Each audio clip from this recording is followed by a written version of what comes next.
welcome back to my channel. If you're new here, my name is Mildly Gothic, and what I like to do around here is a variety of artsy things. Today we're going back into the nerdy cosplay side of things, because for Halloween, I've decided to do Faye Valentine from Cowboy Bebop. Insert helpful infographic here. Her top, I'm not necessarily making it true to show because material's probably a little bit brighter, but that's what makes it more fun, and it's also not a latex like most people interpret it. I'll talk a little bit more about the fabric in a second, but I've decided to do this thing from scratch, and the top took me about a full day. From like start to finish, as far as all of the finishings and everything, a little bit longer with the buttons in the front, but honestly, this was a much faster project than I expected, and it came out really, really good. There were a lot of new things to me, like a collar, and also the lapels in the front, and sewing princess seams, which I've never done before, but I think it came out really well. But as far as what we're doing today, it's just going to be that top that she has right there, the shorts and harness, will be coming very soon, and in that video I'll show you the whole thing put together. But until then, let me walk you through how I decided to sew this top from scratch with no printed pattern, literally just me, my dress form, and a glimmer of hope. So if you're interested in that, might as well hit the like button. You've made it this far, and I really appreciate you watching and hope you stick it down to the end of the video. So with all of that said, let's get to it. So her costume is interesting, and by interesting I mean it can be interpreted as shiny or not shiny. So what I have here is the fabric that I've chosen. It's got a little bit of a shimmer to it. It's not like latex shiny, but it's not dull. It's got a little bit of a shimmer to it. This is a jersey knit. I had some trouble picking this fabric, or picking what fabric I wanted, because looking up shiny fabrics, a lot of the results are satin. I don't want to work with satin. Satin doesn't stretch, satin is very slippery, and while knits can have their own problems, and especially this one might have some slip to it, the biggest thing is knits, if I get the right direction, knits are stretchy. So obviously, with our salvage edge here, you can see the grain line is in that direction because it's not super stretchy. If we go in the other direction, it's super stretchy. And then we've also got the stretch on the bias.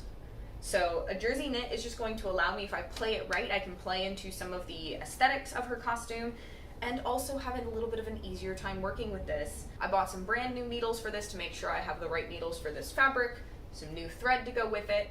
And the first thing I want to try to tackle, I think, is the shorts. Except the more I think about it, the more I might actually want to do the top first. Faye's shorts, if I'll put a picture up maybe, it doesn't close around the waist. They're held up by the suspenders on the side. So there's a whole harness that has to go on to kind of like hold up the shorts. And so the mechanics of that might be a little bit weird, so I may actually start with the top. My plan is, it is a little see-through, so I do plan to try to use 2 layers to create the top so that it actually has some structure and it's not see-through. So that's where we're gonna start. I've got about 2 yards of this because this was expensive. It was also actually on sale, which I didn't realize at the time. I have about 2 yards of this fabric, which, considering there isn't much to her costume, may be enough, but also considering I'm planning to double line it, may not be enough. And the sale may not be on, so I may end up paying full price for more fabric. We will see. Very much unsure, but I think I've talked myself into starting the top, so I will show you how that patterns out. My one gripe: in my history of buying fabric, I have gone for very non-stretchy fabrics. I have a lot of cotton, I have some linen, I do not have any knit fabric just lying around. I have some clothes that I plan to do things with, and none of them are knits. I've sewn knits before, but this top is a little bit more structured, and there's some oddities as far as how my dress form fits versus how it fits me. My dress form is very flat in the front. It doesn't actually have like a full curve, so like trying to fit things to my chest, I've noticed some weirdness there. So I was hoping to make a mock-up out of this. I may have to make a mock-up out of cotton. I don't know how that's gonna work because cotton doesn't stretch the same way this does. So we're gonna figure it out. I'll explain my process as we get through it. But here's the bright shiny yellow fabric, and I'm very excited to show you how I hopefully successfully put this thing together.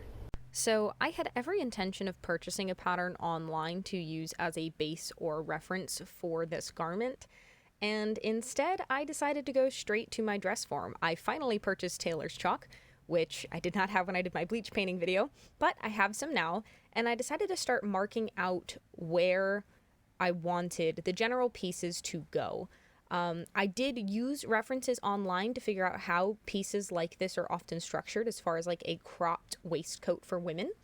And there's often a princess seam, which I've never done before, but I decided to accept the challenge. So once I had a general line marked out of what I wanted the neckline and shoulder to be, I just marked out the different pieces of the garment in the locations and cut them out pretty much to size. These kind of accounted for seam allowance when I knew I was actually going to have to sew the seam in order to make a mock-up. So you can see that princess seam, you can see the tailor's chalk line, and then it was cut after that so I could have some seam allowance. As long as I kept an awareness of that, it wasn't going to be a problem when actually using these as pattern pieces because I could just add that when cutting my real fabric. So I just followed this for the front panel, the side panel, and the back. There were 6 pieces total to one layer of this outfit. The 2 front panels, the 2 side panels, and then also the 2 back panels. I decided to do a center back seam, a princess seam, and a side seam. So you can see the process for how I laid those out on my dress form here. Cut them out and pieced them together. I only show pinning one half of this mock-up because what I did is I used these 3 pieces as my pattern for the other half because it's just a mirror image, and then sewed all of those together using those 3 seams that I've identified, the princess, the side, and the back seam, to create a wearable mock-up to be a test for the real thing. I do want to add, before I sewed any of these mock-up pieces together, I did iron them. Do not worry, I know they're super wrinkly in this right now. I didn't need to worry about ironing them for a mock-up. I was going to be manipulating them a lot anyways. But as far as actually sewing them to then visually see how they sat on my body, I did iron them and press those seams so that it would be as nice as possible. So here's a little bit on how I sewed those 2 princess seams together. So first you want to pin it, and I made a bunch of small slits up to, not crossing, just before the seam allowance that I knew I was going to have, in the concave seam. So that ended up being that front panel for me. If you look at the 2 pieces, one is convex and curves outwards, the other one is concave and curves inwards. You want to make the slits along the concave curve and then line it up gently against the convex curve. You want to pin it in place really well so that it does not move at all while you're going to sew it together. Be nice and slow when you go to sew these 2 pieces together. The fabric's going to want to move or bunch, and you really just want to be patient and make sure that you make those 2 pieces play nice and stay together, and you will end up with apparently a pretty good princess seam, even if it's your first time. There's also lots of other resources online. I'm not going to cover it much more in this video, but that's a little bit of a quick info on how I sewed these princess seams. I sewed all other seams in this garment just like normal, right sides together, not that it really matters for a mock-up, and just did a single straight stitch on everything else. I usually have about a 1/2 inch seam allowance, maybe a little less, probably closer to a 1/4. It doesn't really matter. It's whatever you're comfortable with as long as you're consistent. So here is the mock-up. We're going to try it on. It's inside out. So I've got a nice little tank top on to help me out as far as showing this thing tried on. First off, I'd like to say I sewed 2 great princess seams for never sewing princess seams before, and that's about what I expected. I tend to find the measurements, even if they're correct on this dress form, don't necessarily account for things correctly, but that's about the length I want it to sit. I think that's about the length I want it to sit all the way around. That's really good. I like where this sits on the side. Off the bat, a change I know I'm going to be making to these is these are going to have a piece that comes out basically in the middle and then comes down, which is actually going to fold out for the lapel, and then I have to add the collar. So that I know has to get added, but otherwise, if this was in a stretchy fabric, this might be enough to do the button in the front. So when I cut it out of my actual fabric, I'll be sure to add at least, I think, 1 inch on the front of either one, because if they each have 1 inch, they should overlap enough, maybe 1.5 inches. But I mean, I think the princess seams sit at quite a good spot. It's fitted all the way around. It doesn't feel like too tight or constricting. And again, this is out of a fabric that does not stretch. So when the actual one is made out of stretchy fabric, I think that's going to be really good. Now the only problem is I did make my mock-up out of what basically was my pattern, so I get to seam rip this apart in order to reobtain my pattern But I was basically able to throw this mock-up together, I think in like under an hour. As far as an initial mock-up goes for literally just laying something out on the dress form, I think I'm doing pretty good. And I guess I'm gonna make a collar. I don't know if I'll film that. I'm just gonna try to figure out how to do that. And then I'll start cutting out of the real fabric. In this footage, I did the very smart thing of not pinning my pattern to my fabric or using pattern weights to keep it in place. I lied, neither of those are smart decisions. You could either pin your pattern to the fabric or use pattern weights to hold it down while you choose to cut it out. I did eventually pin the two pieces together because I decided to fold my fabric in half so I could cut out two pieces at once. While cutting this, I did make note to add seam allowance to those areas that I did not add seam allowance to before, so that I would have plenty of fabric. And however, the pieces you see me cutting out here are not the ones I'm actually going to use, because I want to include all of my mistakes and shortcomings as well as the successes. I cut them out wrong according to the grain line. I wanted the grain line to be vertical from top to bottom of the piece, and what you'll notice is the salvage edge is actually along the top, and you can see that that is horizontal through my piece.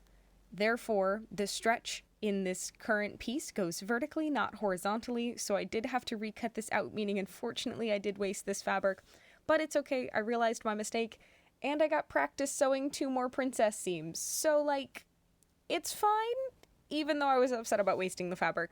But I followed the exact same process for cutting out all of the rest of the pattern pieces, and I did start with sewing together all of the princess seams because I knew I was going to struggle with those, and so I wanted to give myself time and patience and get them out of the way first, so then I could just, blow through sewing everything else because I already had the really hard ones out of the way. Next up was ironing all of my seams flat. I would typically iron them open, but I did use a zigzag seam, meaning it was easiest to just straight flatten the seam allowance to one side or another. If you want to learn to sew, you should learn how to use an iron. It is a very important skill to making even amateur work look gorgeous. So I just wanted to do a quick update because I've kind of been super obsessed and focused in just getting everything sewed together.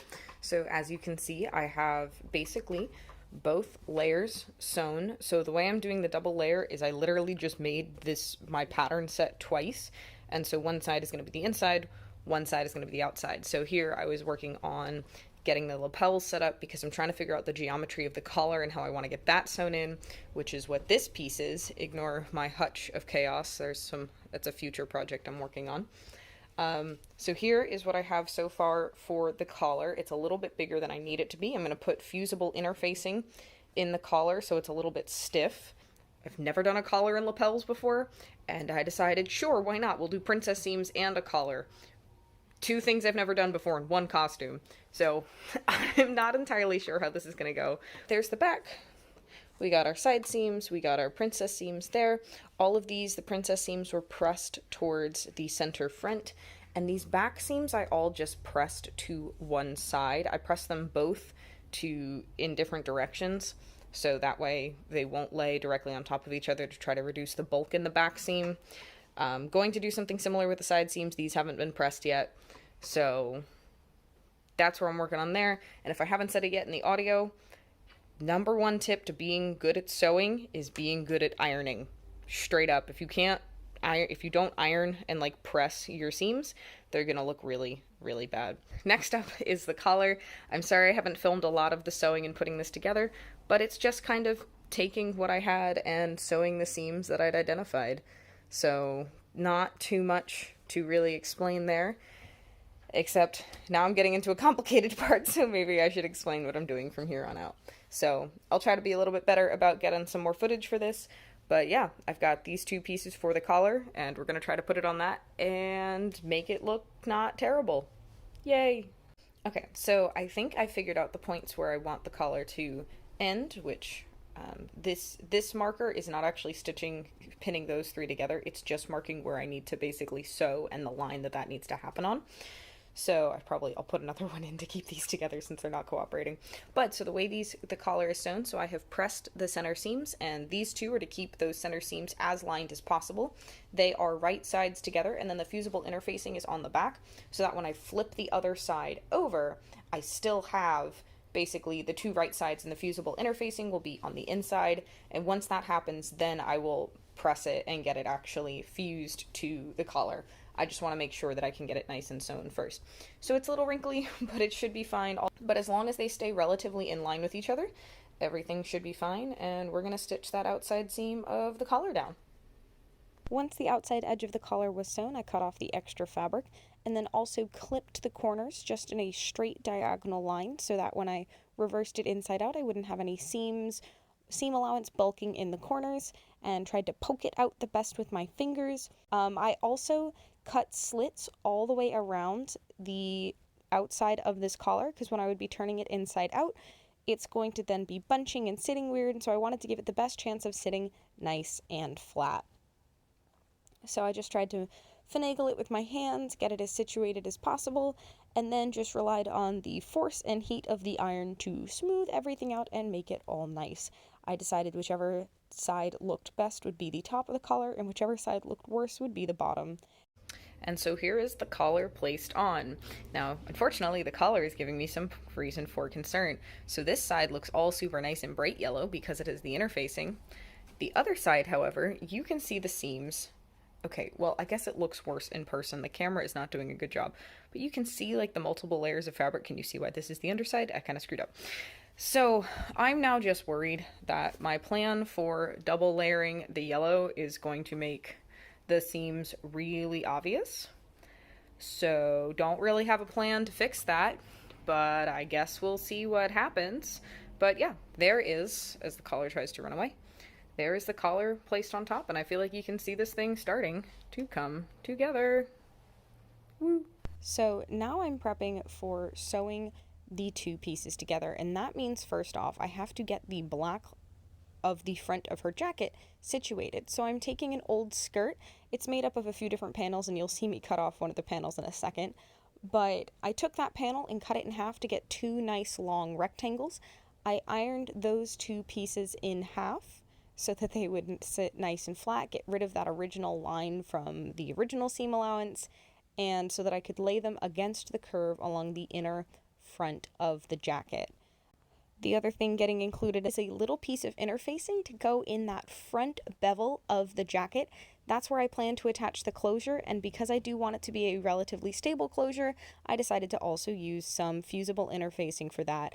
Not along the whole front, just a small curve that would fit in that bottom corner of the jacket, so I had something to sew the snaps on later. So now came the true challenge of pinning all of this together in a way that I would then be able to sew it.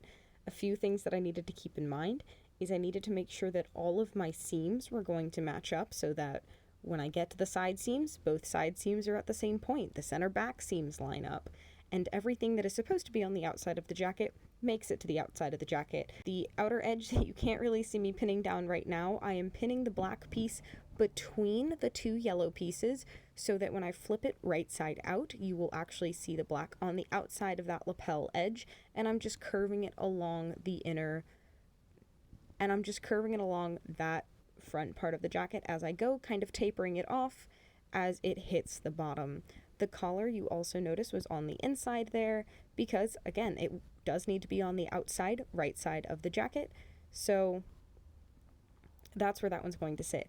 I did decide to do this in two separate pieces. I basically did from one lapel all the way to the other and then sewed the collar in separately. I decided to do it in two separate pieces just because, again, the geometry concerned me.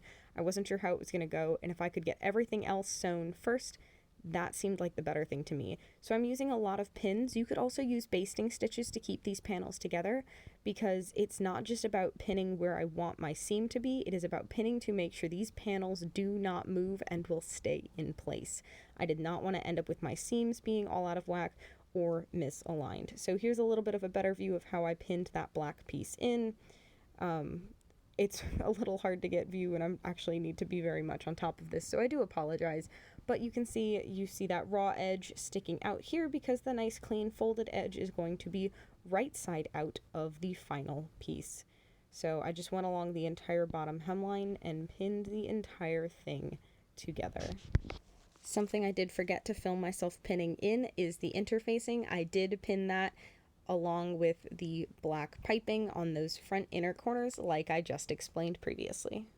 I did not film the actual sewing of many of these seams, many apologies for that, but you are witnessing the joy of using so many pins in the first place, and that is taking all of them out. At this point, I still wasn't entirely sure how I was going to sew the collar in, but I was really excited for testing out the black pieces, so I immediately flipped that inside out So I immediately flipped that right side out so that I could verify that those had sat correctly and did what I wanted them to do, and they did. So I was very happy, trimmed off the extra black pieces from the inside, and then just worked on kind of reorganizing that hem.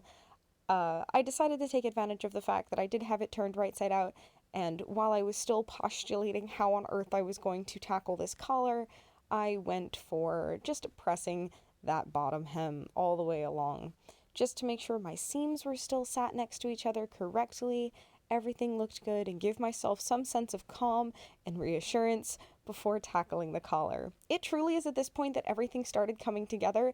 It went from a few pieces of pinned together fabric to this is starting to look like a top, and I might be done with this very soon, which was super, super exciting. So now, with nothing left to do or distract me, I had to get to the collar. So first things first, again, there is still the possibility that these seams could shift around, and I did not want that to happen. So I pinned all the way up the center back to make sure that those were together and aligned with the center of the collar. I then made sure that I could get the edges of the collar pinned where I wanted them to, just kind of worked it all the way down one side and then all the way down the other. There was some weird curves that had to happen to make this work because the collar is stiff at this point. The interfacing is secured and in place. So once I got that sewed in, it was a matter of flipping it right side out to see how that happened. I know that was a really quick transition, but pinning it actually didn't take nearly as long, and the challenge was actually ironing this thing once I'd gotten it sewn. This thing was curved, and I couldn't decide how I wanted to flatten it or iron it. I just kind of ended up brute forcing it so that it would stay down and flat, because it was originally popped up from how I had sewn it together. So I just kind of like brute force ironed that into a more flat against the neckline shape, and it ended up working out. But it turned out, the behemoth that I was afraid of ended up not being the worst thing in the world, which is always really, really awesome when that happens. So, we're not done yet. We are so close to being done. I literally just have to top stitch down the sleeves. So I did that inner hem in two parts. I put the black part in first because I knew that was going to freaking kill me with some interfacing in there, and decided which side, the ugly side would be the inside and the nice side is the outside. We've got our collar all stitched on, and the nice thing about the way I did this is there are no open fabric seams. Everything will be contained on the inside except for those sleeves. So all I have to do is top stitch that down and put a closure on, and I have a Halloween costume / high-vis vest.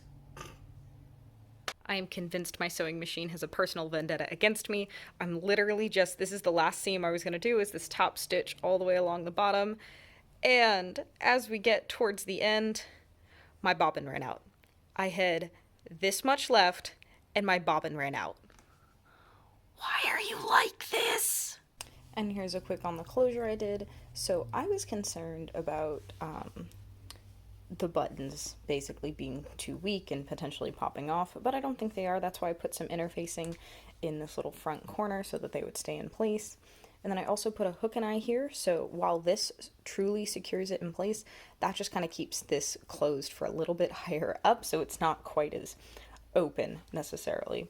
So that's the simple closure, and I'm going to put the little triangle of silver. I'm going to use just some EVA foam for that right there to finish off the closure for the top. So here's the final product.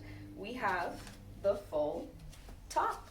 I think it turned out really good. I mean, we've got the collar. I do think the neckline probably should have been in a little bit more, but it's completely all right. We've got our closure in the front. If you'll notice, I haven't gotten to the point of actually adding the button on yet. I'll include the footage of what I do for that in the next video. I just haven't actually gotten to the point of adding it to this top yet. But I mean, it's complete. We've got our lapels. You can see how they would have joined and how they then sit open. The full collar. Here's the full thing. So part 1 of 2 for this costume that I'm really, really happy with. I actually feel comfortable in it. I don't feel like it's too much, which I was really, really worried about. But this has been part 1, so thank you guys so much for watching if you made it to this point in the video. I sincerely appreciate it. Please go ahead and maybe leave a like on the video. Tell YouTube you might want to come back to my corner of the internet. It would help my channel a lot. And I'm really excited for this, and I can't wait to show you guys how I put the shorts together. So definitely stay tuned for part 2, and I will see you in the next one.